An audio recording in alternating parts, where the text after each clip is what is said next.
Ready to go, fire away. Steve, Sun's out. what's the most difficult part about preparing for Josh? Yeah, listen, I'm not sure, we're saying this morning, because we're always talking about pass rush lane integrity.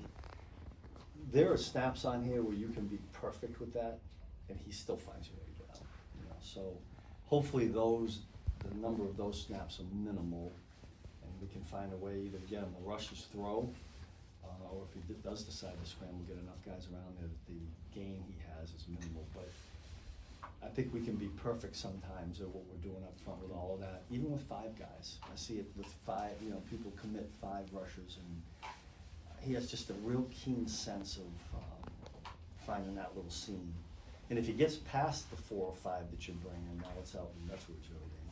How difficult, I'm sorry, but how difficult is it to make the decision about whether you spy him or not spy him in certain situations? Yeah, you got them all. You got, do you rush 4 and one of them's a spy? Do you turn 4 loose? Do you coordinate the pass rush? Do you go 5 rushers? Because there's technically 5 gaps there, you know, rush lanes. I mean, in the past, and most teams do the same thing, you gotta mix it up. We're not gonna sit in one thing. But we're gonna have a little bit of everything. Now, all that's great, but the only time you get to use all that is if you can get them in those down and distances. What I think they're doing a really good job of is dictating the game with their run game and the play action, and they're staying on schedule. There's not a lot of 3rd and 10s or 3rd and 8s and 3rd and 9s. It's because they're really good on 1st and 2nd down. Steve, when you look back at the first half of the Commanders game compared to the second half, it seemed like in that first half there were a few plays where the running backs get loose maybe. Yeah. Is that miscommunication stuff that you guys cleaned up in the second half? What do you attribute that to? You talking about the runs? I'm trying to. I'm talking about running backs catching the ball. Oh, The one where there's one I remember that was just a missed assignment.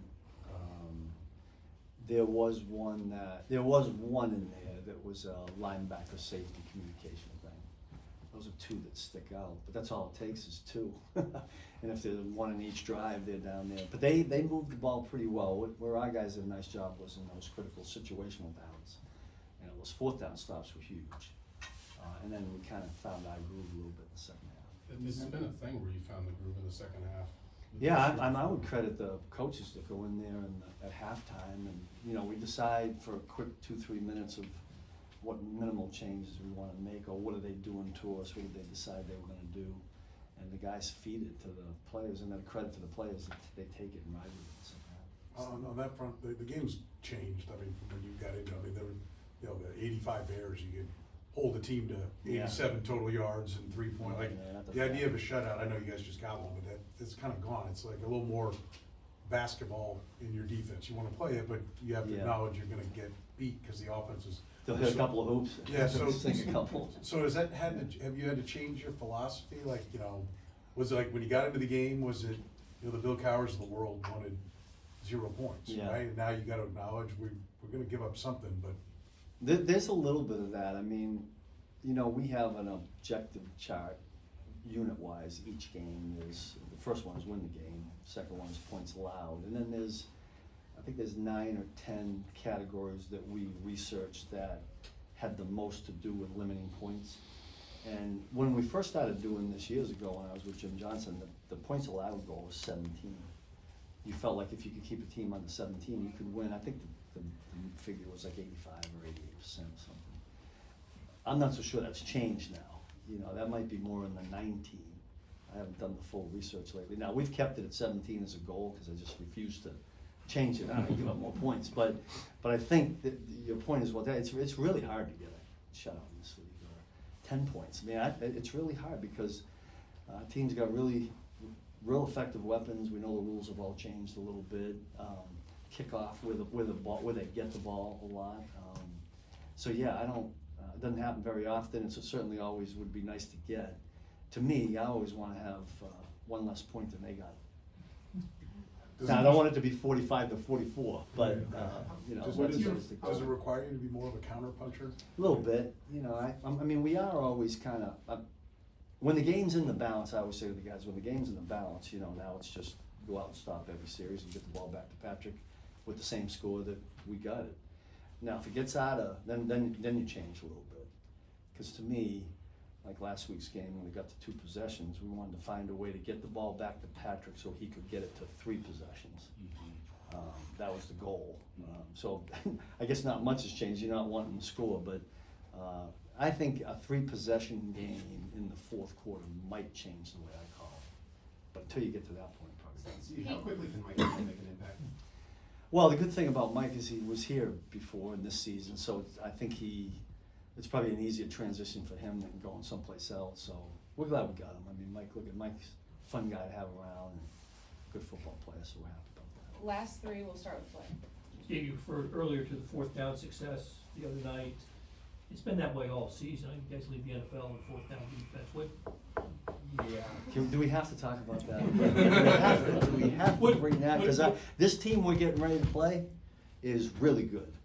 They had a big play Convert last year on 4th down, yeah. as I recall. But what kind of key, what are some of the elements that go into being a successful defense? No, I would put that right back on the players because our guys do a really good job of being on point. They recognize the situation. You know, we talk about 4th down on Tuesday. Like it doesn't matter who we're playing. We do that on Tuesday in our first meeting when we segue to the next team. And we research it, and the guys do a great job. Rod Wilson's involved in that, and no matter what you call, the guys got to execute it, and our guys have done a pretty good job of that. Todd? I don't make you knock wood again. You guys have done a nice job against some really good running backs. You got another Killing one us, this you're week. killing me. What are the keys to trying to contain Cook? Yeah, this is a real dynamic runner. You know, we've faced a bunch of them already this season. This guy might be the tops of the crew. I think he's really, I'm always impressed with running backs that can make the jump cut, you know what I mean, at the line, behind the line of scrimmage and go. And he can do that. And he really, I showed 3 of them this morning. He can capture that edge. He can convince an edge defender he's going inside and boom, get outside on him. And that's where he's really dangerous because he's got really good speed.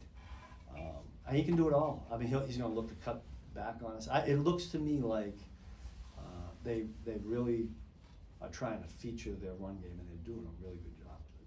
Last one, Nick.